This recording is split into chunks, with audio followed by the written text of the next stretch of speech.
here again. Autumn has come. The leaves have changed their colors. The air is cold. And it's been a year since I first posted.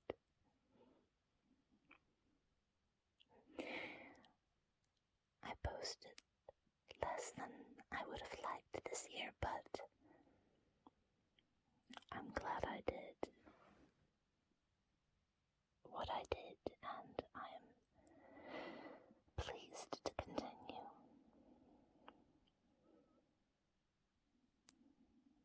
And as it is the Halloween season, I want to talk today about ghosts. I believe in ghosts.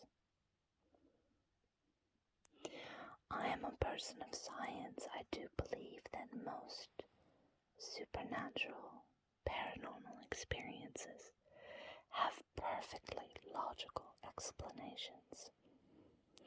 And if ever there was things that happened that at first I didn't understand, I would make sure to rule out all logical explanations. Because I'm not unreasonable. But there have been too many strange events in my life to completely write off the idea that there are things we do not yet comprehend.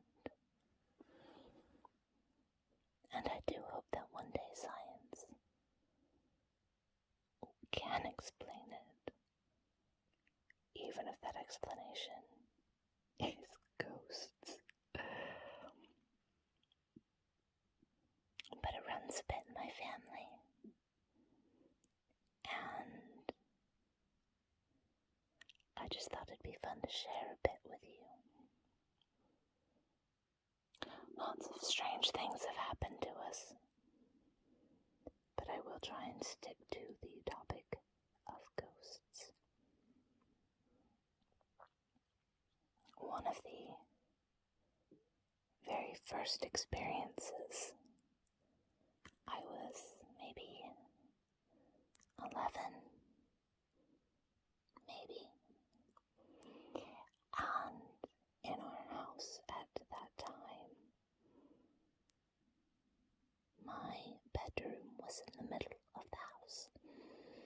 It was a bungalow, one story, and on one end of the house were my mother and father's room, across from my two little brothers' rooms.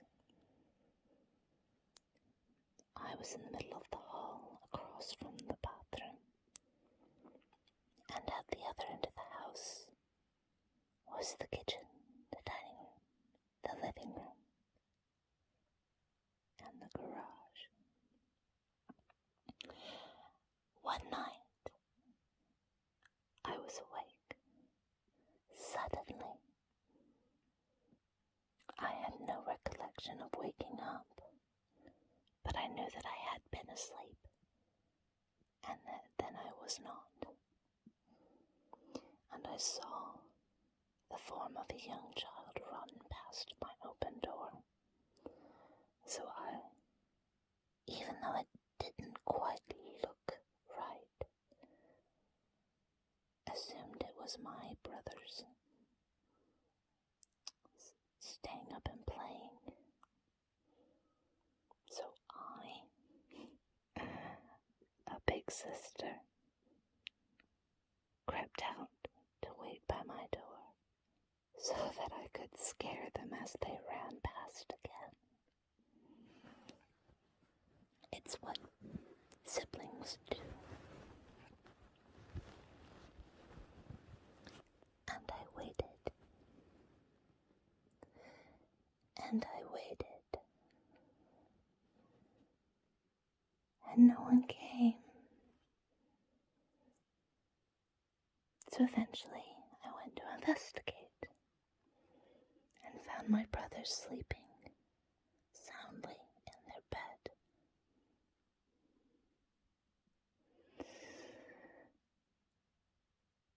It would not be the only time we saw that child.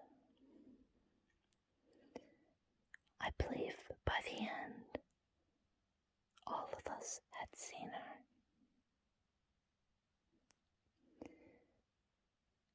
It was a little girl, and my father eventually explained that a long time ago, she had died in the ponds behind our houses.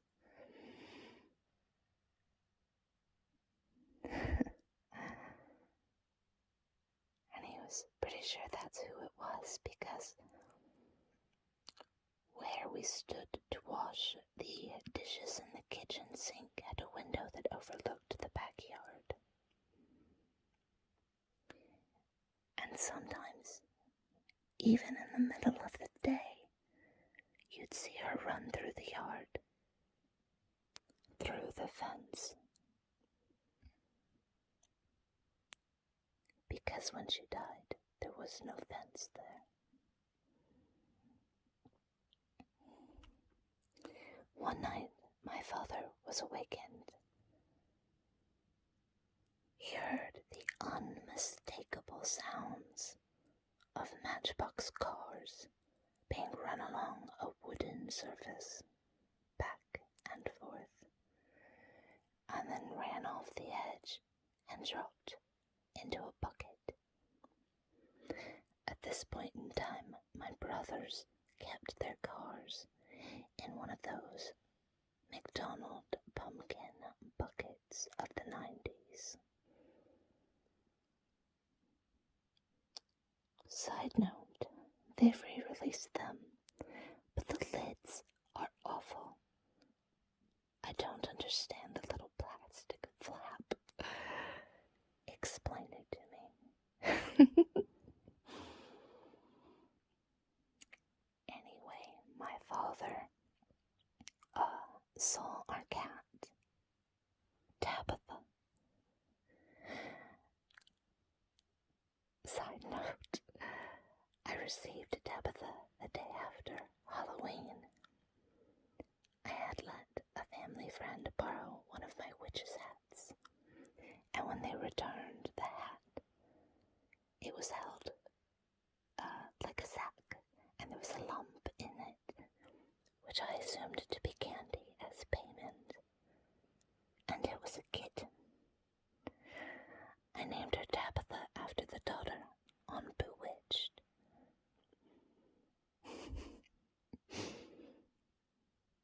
That was about a year before. So Tabitha was sat in the hall, and she was alertly watching back and forth as my dad could hear the cars move back and forth, one by one, back and forth, and then dropped into the bucket. So he got up to go tell them to go to sleep, only to find them in their beds, snoring. And not the little kid. They heard Dad coming, so they jumped into bed either. They were asleep and perched on the edge of the dresser were the matchbox cars that had not yet dropped. He didn't sleep the rest of that night.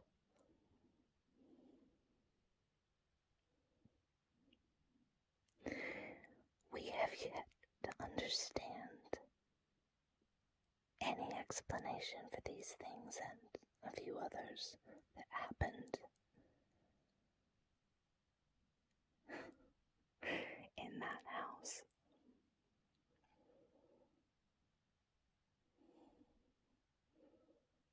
But it conditioned me from a young age to be aware there was more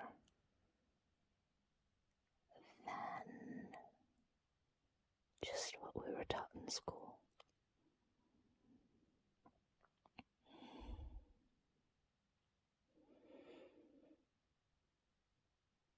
Fast forwarding about 12 years, I moved to England from Florida. And in the first house I lived, it was a 2-story, 16th century farmhouse, converted to be someone's home. As I had only just come over on my very first visa, I was not allowed to work, and I did not know anyone yet, really, aside from the people I lived with, so I spent a lot of time at home, alone, while the others were at work. And old houses make noises. Of course they do. That's to be expected. Wood settles and creaks.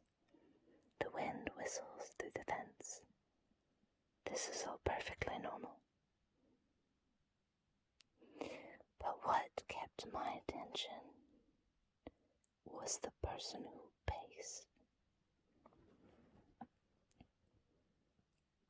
The stairs, when you come in the front door, went up half a flight straight ahead.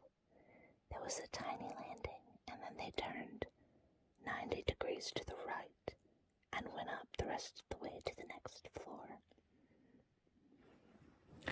And I would hear someone go down the stairs. My bedroom was right at the top of them, and at this point I kept the door shut.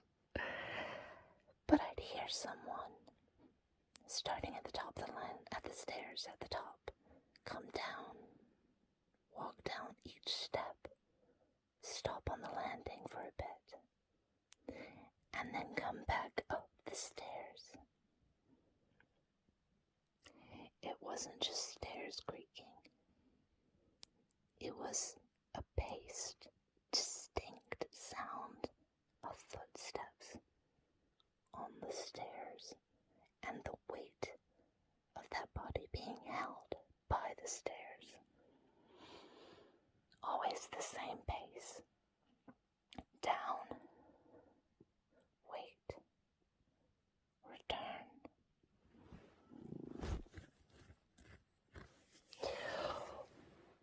When I finally asked the people who owned the house, they looked at each other and said, "What do you think it is?" I did not know anything about this building, and it is not a building that you can look up online. It's in a tiny little hamlet, which is a place so small it's not even properly a village. And I said, "I don't know why, but I think it's a woman." And they nodded and said it was. And the reason I only heard the top half of the stairs being paced is because only the top half of the stairs are a part of the original building. The bottom half of the stairs had been replaced somewhere in the history of the house, and you couldn't tell by looking at it because the stairs were all carpeted uniformly. There's no indication, but with no reason to know that, I had picked it up because of the pacing person. Come to find out, they had also had various encounters. They've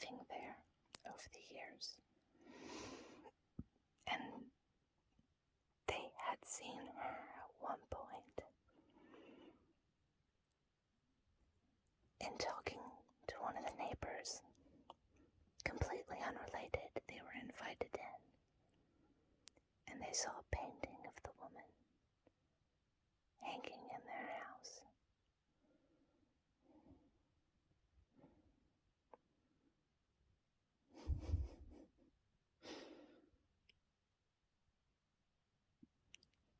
There's no reason. There's no explanation I can think of.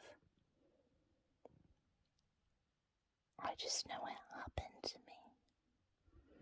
It happened to people I trust. And these aren't even the only stories I have.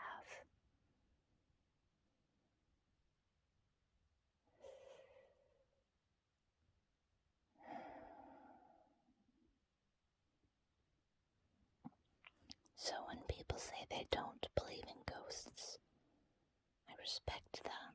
I understand, I do. If you've never had anything like that happen to you,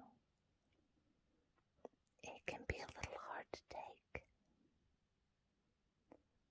But I cannot live the life I have led and not leave my mind open for the possibility that maybe we don't know everything yet.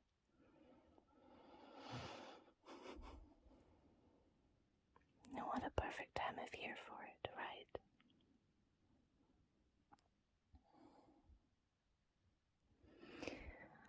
I thought I would finish by reading a couple of other ghost encounters out of a very old, well, I can't say very old, I'm in England now.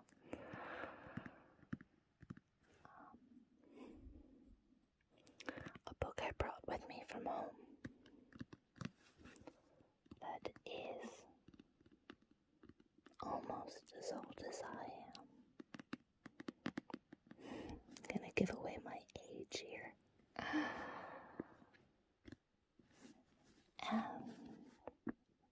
It's called Haunted Heartland. True flesh-tingling stories of supernatural America. Put together by Beth Scott and Michael Norman. Because of the weird things that happened to my family and I became very interested in spooky things. I was a spooky child and I remain a spooky adult. I like to think of myself as a spooky nerd.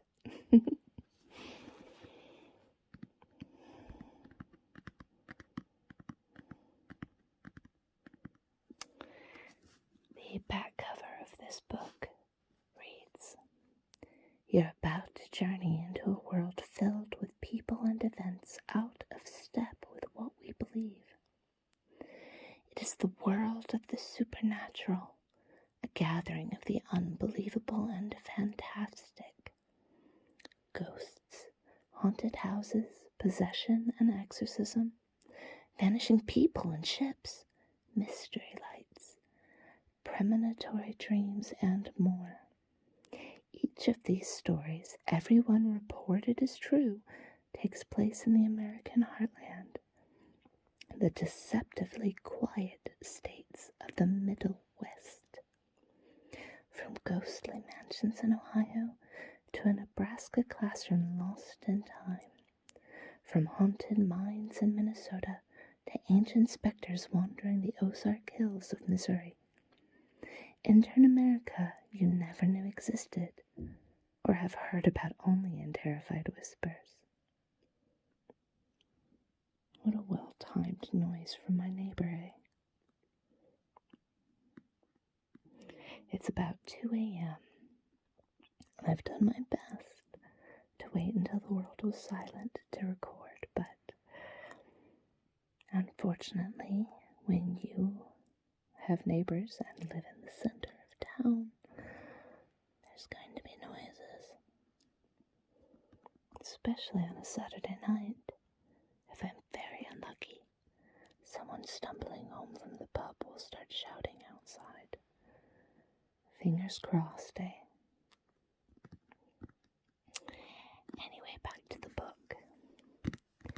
I believe this is one of the many I got from my great aunt, who was a teacher, and is one of the people who gave me my love for literature.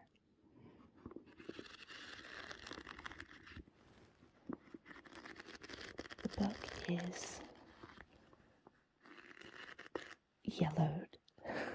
The pages are so yellow, they're nearly tan, really. It was copyrighted in 1985.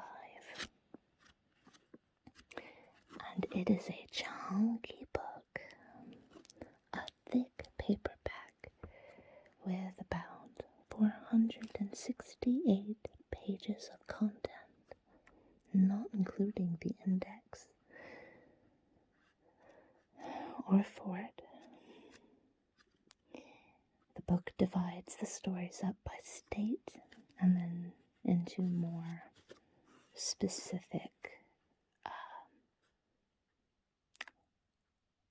collections of tales. I'm just going to read a couple from the first chapter, Illinois.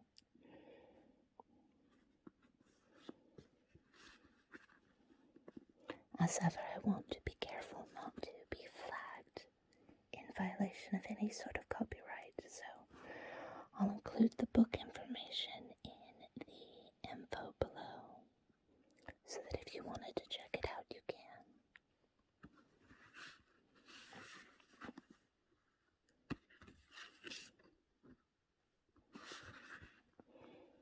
Now, these aren't written as short stories. These are just collections of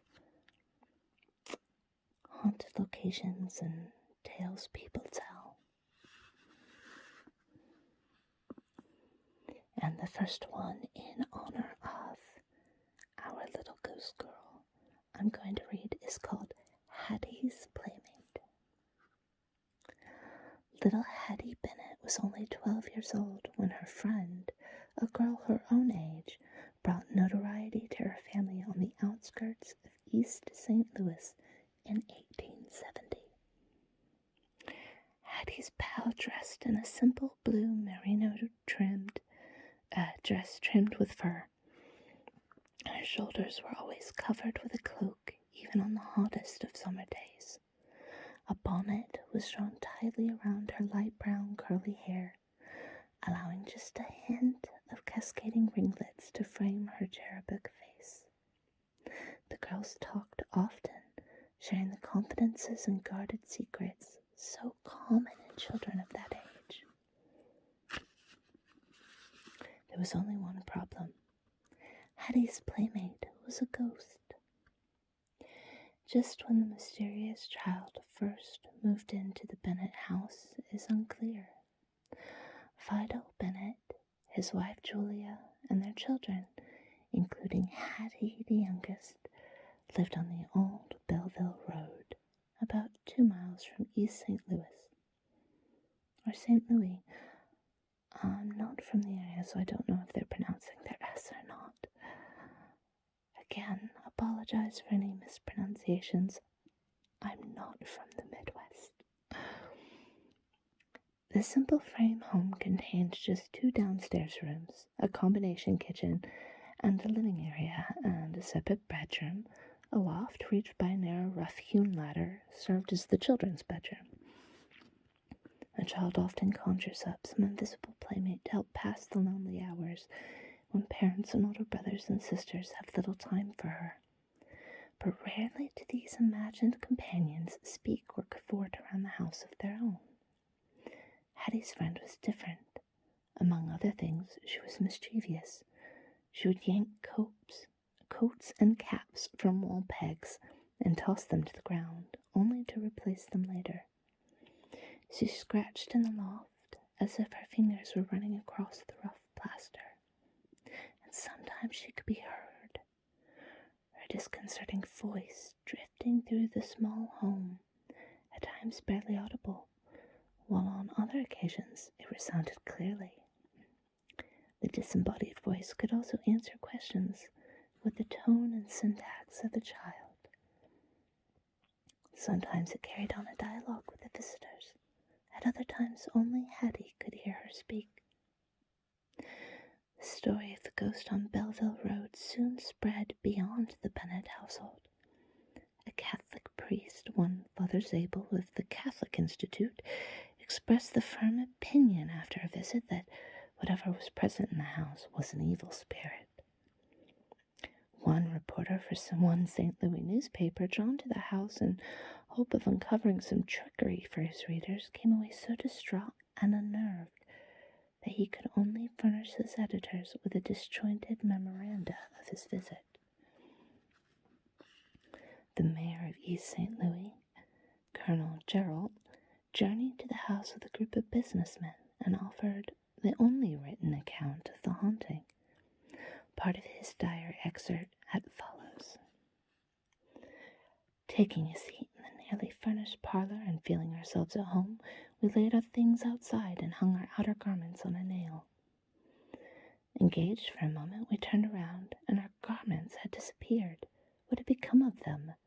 No one could tell, only they were gone. Entering into a conversation with the spirit, we were told who we were, where we came from, and what our business was. Little Hattie, the child of Mrs. Bennett, is the only person who can see the wonderful spectre, whom she defines as being a child about 12 years of age. Clothes, articles of furniture, barrels of flour, and in fact every movable object within the house had been moved from its position. Doors are opened, unhung and removed, lights blown out or relighted, and garments on the family are repeatedly pulled. Over the course of the year, Hattie's playmate made numerous forays about the house, often in the presence of visitors who trekked out from the city to witness the wonderful spectre. There's no written account of any formal investigation of the phenomena, nor of when the ghost child finally took her leave. The identity of the mysterious visitor forever remained a secret. Was little Hattie playing these tricks, or perhaps one of the other children? Whether Hattie's playmate was a product of her own imagination, a trick played on unsuspecting adults by the children, or a genuine ghost, one thing is certain: she added the Bennett family to the name of the odd history of American hauntings.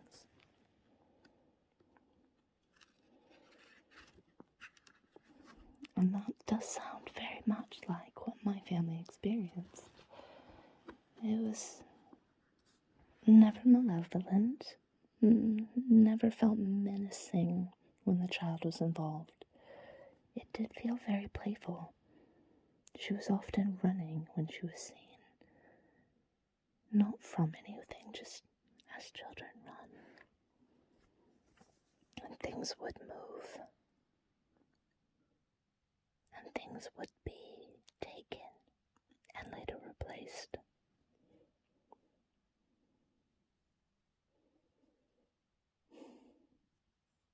I felt so sorry for her, that little girl. I'd have played with her if I could, because I feel like she must have been very lonely.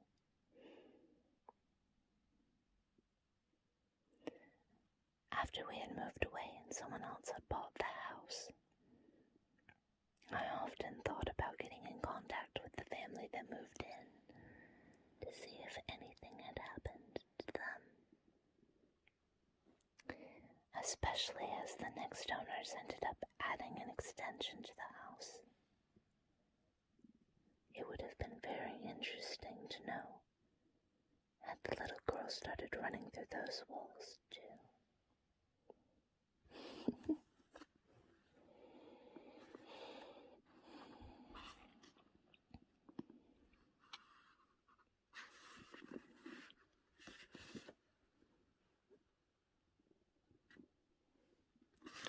The next one I've picked out. At my initial scan, staircase. It's called the two-house haunting. Gertrude Myers decided against telling her husband about that strange night. He would probably think her silly and emotional. But the man had returned. She thought it must be a man, for the steps were heavy, again stopping just outside her locked bedroom door. At last the torment became too much. She, determined to confront the nightly walker, whatever or whoever he was, she sat up in bed waiting, the coverlet pulled to her chin. The clock chimed 10 o'clock, 10:30, and then the footsteps began, as always, from the front door, across the front hall, up the stairs, to the very threshold of her bedroom. She jumped out of bed and threw open the door. Nothing was there. The year was 1935. An end to the Great Depression was not in sight. For a young, newly married couple in their late 20s, Gertrude and Raymond Myers considered themselves fortunate to have a comfortable though modest home in Springfield, in a development where all the houses looked alike. In fact, their dwelling exactly mirrored the one next door. Gertrude was an educated woman, a high school teacher with ambitions as a writer. She didn't want to admit it herself, let alone her husband, that she was bothered by the nights she spent alone while he worked the late shift as a printer. During the summer, they had first moved in as newlyweds, and she had been able to open the windows. Bird songs and traffic noises enlivened the empty evenings. But now it was late fall, and she felt another presence in the house, the unseen tenant lurking just beyond the shadows, whose footsteps punctuated the night. At first, even as the footsteps continued, she had been able to convince herself that her imagination had the upper hand. Night after night, Gertrude Myers bravely flung open her bedroom door. At that moment, whatever was out there vanished, the footsteps moving down the hallway. As fall merged into winter, she had little relief from the night walker. Unnervingly, he didn't come every night, but when he did come, it was always at 10:30 p.m.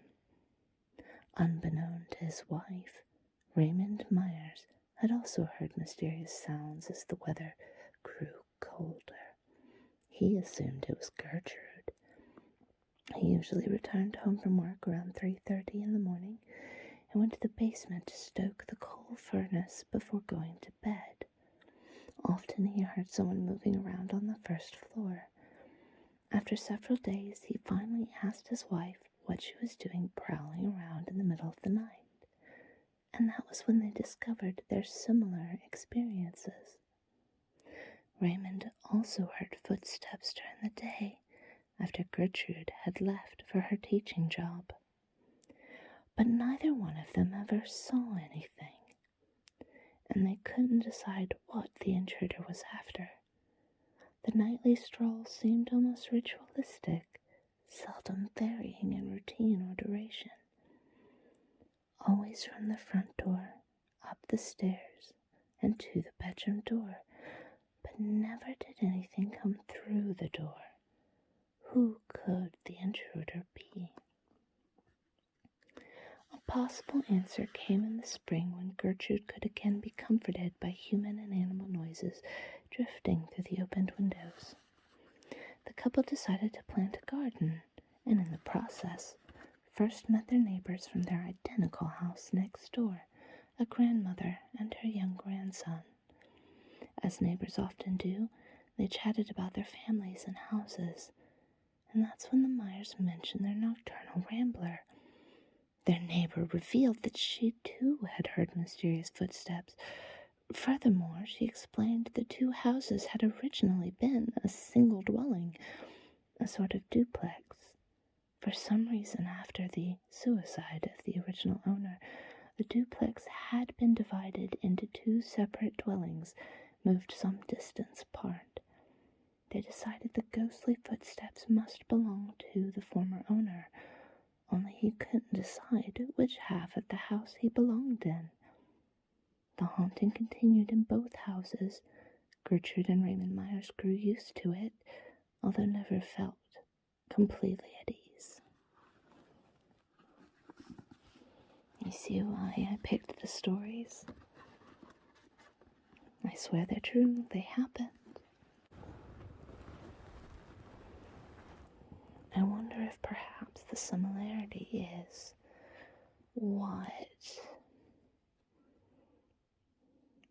I don't know, the common threads of particular stories that you hear over and over again, the ladies in grey type thing, the woman in the water. Maybe it is just the right combination of events to create such phenomenon. I would like science to actually come up with some answers, because it's very interesting to me.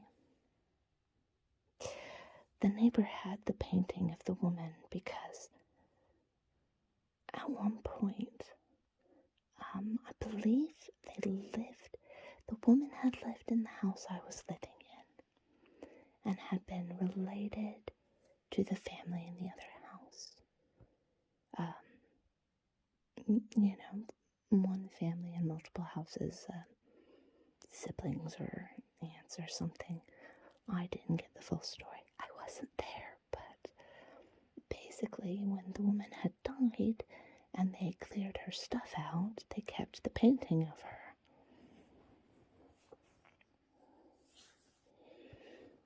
It's a very small town, remember?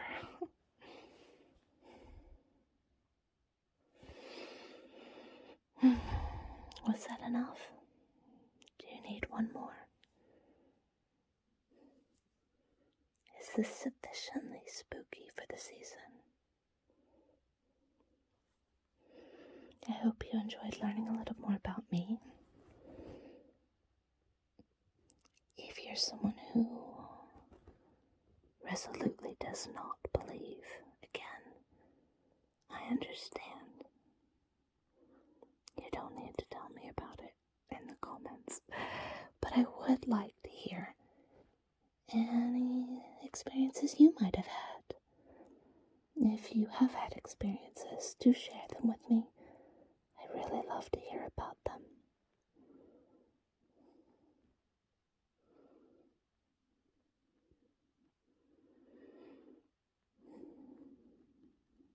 Thank you for joining me tonight.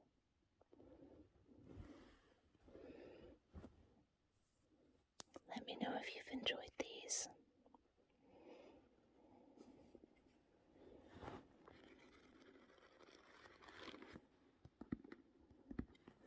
I may return to this book in future Halloweens. But I have other collections as well, so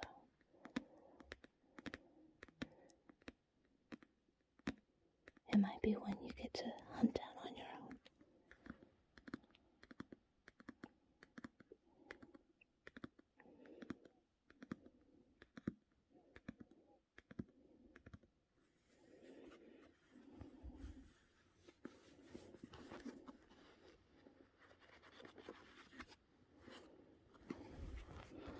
I found it very interesting that in both cases, it didn't have to be at night.